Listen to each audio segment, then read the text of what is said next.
छात्रों की समस्याएं क्या हैं, पहले वो समझ लीजिए। 12th क्लास किसी भी स्टूडेंट की लाइफ की सबसे इम्पोर्टेंट क्लास होती है। छोटे छोटे असाइनमेंट्स या बहुत सारी चीजें होती हैं जो हम लाइब्रेरी में बैठ के कर लेते थे आसानी से। ऐसे ही बातें, मन की उलझने, करियर और फ्यूचर को लेकर टेंशन।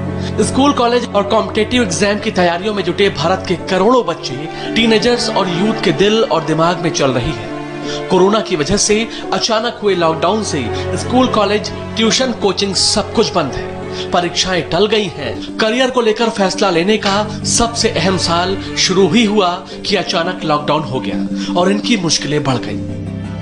ये एक क्लास होती है जब हम अपना करियर के शेप करना शुरू करते हैं, लेकिन जैसे ही 12th शुरू हुई तभी कोरोना आ गया और इसने सारे स्कूल, कॉलेजेस, कोचिंग सब बंद करा दिया। फिर एक नया मेथड डेवलप हुआ पढ़ाने का, जिसको कहते हैं ऑनलाइन टीचिंग। लेकिन ऑनलाइन क्लासेस में भी वो बात ही नहीं है जो स्कूल जाने में होती है। सुबह एक गैप हमेशा रह जाता है स्टूडेंट टीचर इंटरैक्शन के बीच में। ऋषिता का 12वीं बोर्ड का एग्जाम चल रहा था। सिर्फ एक पेपर बिजनेस स्टडीज का बचा हुआ था, लेकिन लॉकडाउन की वजह से अचानक परीक्षा टल गई। ऐसे में ऋषिता के मन की उलझने बढ़ गई कि करे तो करें क्या।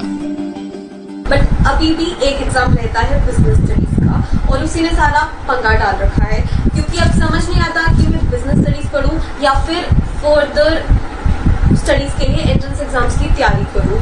इतना कंफ्यूजन है। छात्रों की बहुत सारी समस्याएं हैं और इन समस्याओं का जवाब देने के लिए, उनका हल बताने के लिए इस वक्त हमारे साथ जुड़ रहे हैं देश के मानव संसाधन विकास मंत्री रमेश पोखरियाल निशंक। आपने परीक्षाओं का भी ऐलान किया सर, परीक्षा की तारीख का ऐलान किया। 10वीं 12वीं एग्जाम्स होंगी सर, उनकी पेपर्स की जांच कैसे होगी, एग्जाम कैसे होंगे, रिजल्ट कब तक आ पाएगा, पूरा रोड मैप क्या है सर?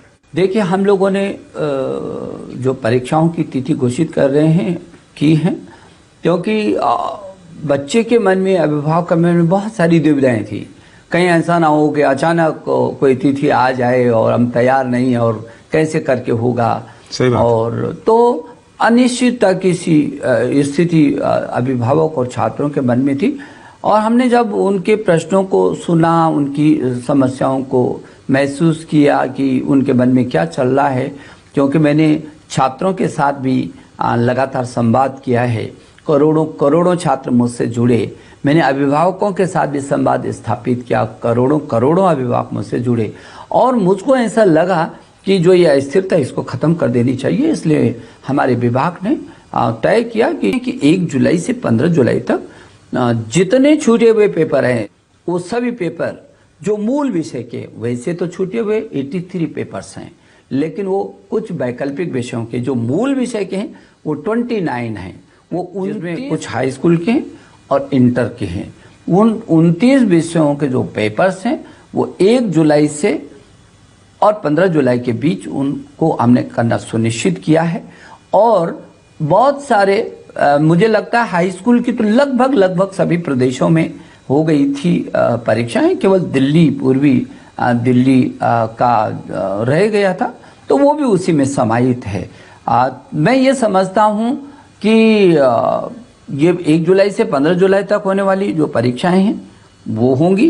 इधर हमने जो आपके मन में शंका थी और सब लोगों की चिंता भी थी कि यदि जो परीक्षाएं हो गई हैं उनकी कॉपियों की जांच यदि समय से नहीं होगी तो फिर 2-3 महीने पीछे जा सकता है पूरा सत्र। तो उसके लिए मैंने कल भी गृह मंत्री जी अमित भाई का आभार प्रकट किया। गृह मंत्रालय ने हमको जो वो 1.5 करोड़ हमारी उससे भी अधिक जो कॉपियां हैं, उत्तर पुस्तिकाएं हैं, और वो हमने सीबीएसई के 3000 स्कूलों को मूल्यांकन केंद्र निश्चित किया था। उन 3000 मूल्यांकन केंद्रों से वो अध्यापक तक कैसे जा सकती हैं कॉपियां, ताकि उस समय पर जांच करके और फिर वापस आए। तो ये रास्ता भी हमारा साफ हो गया। आज से वो युद्ध स्तर पर वो काम भी शुरू हो जाएगा। 50 दिन में हम उस सब काम को करेंगे। और इस बीच जो 1 जुलाई से 15 जुलाई तक जो छूटे हुए प्रश्न पत्र हैं, जैसे ही उनकी परीक्षाएं खत्म होंगी, तत्काल उसको पुस्तिकाओं का मूल्यांकन करके हम जल्दी से जल्दी रिजल्ट हम निकालेंगे। इसलिए इसमें किसी प्रकार की कोई भ्रम की स्थिति नहीं।